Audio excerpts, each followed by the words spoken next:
இந்த வீட்டுக்கு மருமகளாக வந்துட்டா நீ எல்லாம் அடுத்து விட்டு புள்ள எல்லா வேலையும் செய்யணும், என்ன இப்படி உட்காந்துட்டுருக்குற, இதுன்னு உங்கள் அம்மா வீடுன்னு நினச்சிட்டியா அப்படி கேட்பாங்க. அப்போ இந்த வீட்டில் இருக்கிற மாமியாங்கள்லாம் யாருன்னு தெரில. எனக்கு வந்து மாமியெல்லாம் அது வந்து பங்காளி கொண்டாட்டி. ஏன்னா இப்போ பார்த்தாலும் ஒரு பங்கு போட்டு வச்சுட்டே இருக்கும். இந்த வேலையை நீ பண்ணிக்கோ, உன்ற துணியெல்லாம் நீயே தப்பி அழைச்சி போட்டுக்கோ, ஏன் உன்றது நான் தான் துவைக்கணுமா, அப்போ நீ எந்த வீட்டு பிள்ளைன்னு தான் எனக்கு தெரியல, நீயும் அடுத்த வீட்டு பிள்ளை தான் மறந்துட்ட அப்படிங்கிற மாதிரி என் மைண்ட்லோடும். சரி, மரியாதை குறைவாக நம்ம நினச்சிக்கூடாதுன்னு நினச்சிட்டு அமைதியெல்லாம் துவைச்சிக்குவோம். எப்போ பார்த்தாலும் நம்ம சமைச்சா மட்டும் அளவு எடுத்து யூஸ் பண்ணி எல்லாம் வச்சுருப்போம். ஆனால் இவங்க வந்துட்டாங்க வச்சுக்கோ, சும்மா உள்ள வந்துட்டு போயிருக்க, என்ன சமைச்சேன் என்ன பண்ணிக்கிற அப்படின்னு கேட்டு தான் போகும்.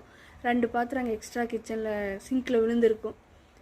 என்ன பண்ணுறது, இதுக்கெல்லாம் என்ன பண்ணுறதுன்னு தெரில. ஆனால் மாமியாங்க மட்டும் எந்த வீட்டு பிள்ளைங்கன்னு சொல்லி கமெண்ட் பண்ணுங்கள். இந்த வீட்டு பிள்ளையா இல்லை அடுத்த வீட்டு பிள்ளையா, இல்லை வயசாகிடுச்சுன்னா எல்லாருமே அந்தந்த வீட்டு பிள்ளைங்க ஆயிடுவோன்னு நினைக்கிறேன். எந்த வீட்டு பிள்ளைங்கன்னு சொல்லி கமெண்ட் பண்ணுங்கள். தேங்க்யூ.